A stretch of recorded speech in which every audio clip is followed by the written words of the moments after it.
प्रिय श्रद्धालुओं, जय श्री कृष्णा, जय श्री राम, जय श्री राधे राधे, जय श्री महाकाल। इस प्रवचन में आपको श्रवण कराएंगे शिव पुराण के आधार पर वक्तव्य। श्रवण कीजिएगा। हम सब लोग विचार करने पर भी शिव के तत्व को नहीं समझ पाते। सृष्टि के पहले भगवान शिव किस प्रकार अपने स्वरूप से स्थित होते हैं, फिर सृष्टि के मध्यकाल में भी भगवान किस तरह क्रीड़ा करते हुए सम्यक बर्ताव करते हैं, और सृष्टि कल्प का अंत होने पर वे महेश्वर देव के स्वरूप में स्थित रहते हैं। लोक कल्याणकारी शंकर कैसे प्रसन्न होते हैं, और प्रसन्न हुए महेश्वर अपने भक्तों तथा दूसरों को कौन सा उत्तम फल प्रदान करते हैं, यह सब हमसे कहिए। हमने सुना है कि भगवान शिव शीघ्र प्रसन्न हो जाते हैं। वे महान दयालु हैं, इसलिए अपने भक्तों का कष्ट नहीं देख सकते। ब्रह्मा, विष्णु और महेश ये तीन देवता शिव के ही अंग से उत्पन्न हुए हैं। उनके प्राकट्य की कथा तथा उनके विशेष चरित्रों का वर्णन कीजिए। प्रभु, आप उमा के आविर्भाव और विवाह की भी कथा कहिए। विशेषता उनके गारहस्थ धर्म का तथा अन्य लीलाओं का भी वर्णन कीजिए। निष्पाप सूत जी, हमारे प्रश्न के उत्तर में आपको ये सब तथा दूसरी बातें भी अवश्य कहनी चाहिए। सूत जी ने कहा, मुनीश्वरों, आप लोगों ने बड़ी उत्तम बात पूछी है। भगवान सदाशिव की कथा में आप लोगों की जो आंतरिक निष्ठा हुई है, उसके लिए आप धन्यवाद के पात्र हैं। विप्रो, भगवान शंकर का गुणानुवाद सात्विक, राजस और तामस तीनों ही प्रकृति के मनुष्यों को सदा आनंद प्रदान करने वाला है।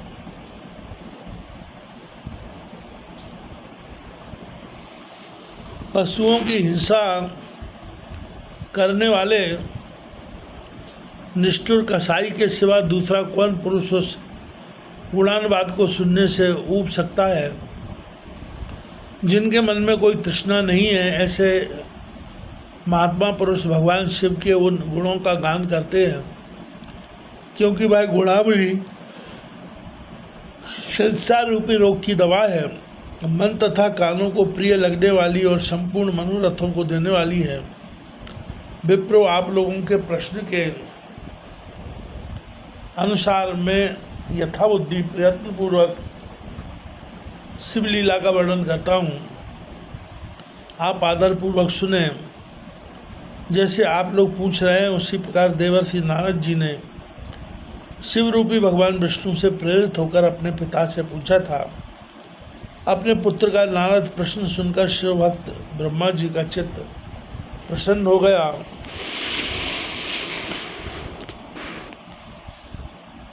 और वे उन मुनि शिरोमणि को हर्ष प्रदान करते हुए प्रेम पूर्वक भगवान का शिव के यश का गान करने लगे। एक समय की बात है, मुनि शिरोमणि विप्र नारद जी ने, जो ब्रह्मा जी के पुत्र है, विनीत चित्त हो तपस्या में मन लगाया। हिमालय पर्वत में कोई एक गुफा थी जो बड़ी शोभा से संपन्न दिखाई देती थी।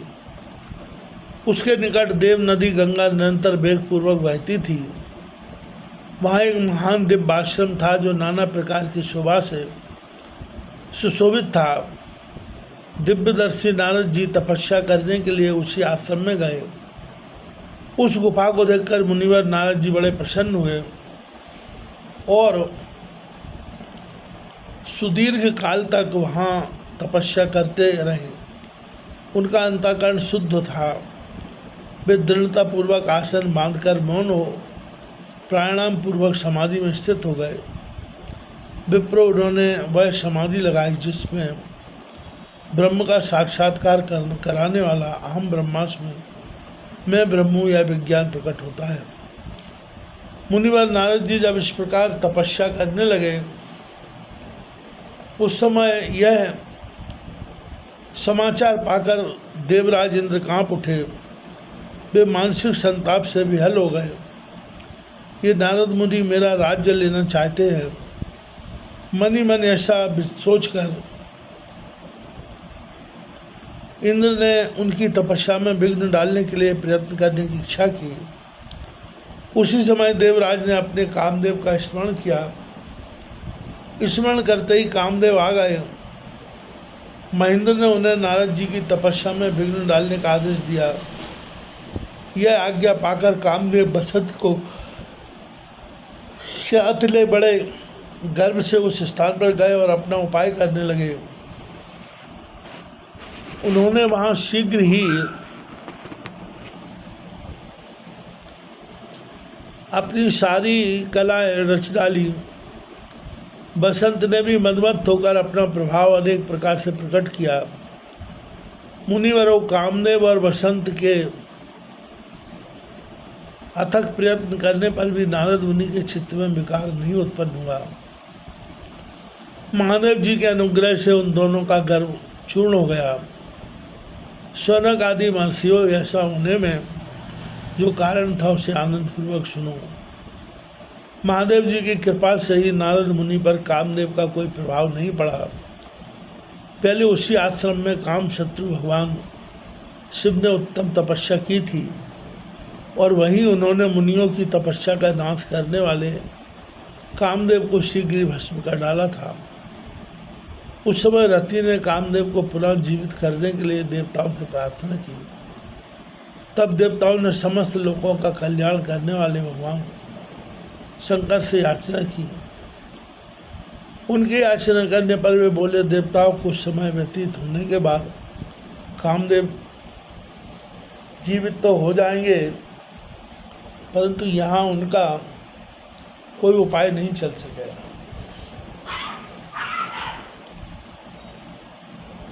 अमरगढ़ यहीं खड़े होकर लोग चारों ओर जितनी दूर तक की भूमि को नेत्रों से देख पाते हैं, वहाँ तक कामदेव के बाणों का प्रभाव नहीं चल सकेगा, इसमें संशय नहीं है। भगवान शंकर की सुक्ति के अनुसार उस समय वहाँ नारद जी के प्रति कामदेव का निजी प्रभाव मिथ्या सिद्ध हुआ। वे शीघ्र स्वर्गलोक में इंद्र के पास लौट गए। वहाँ कामदेव ने अपना सारा वृतांत और मुनि का प्रभाव कह सुनाया।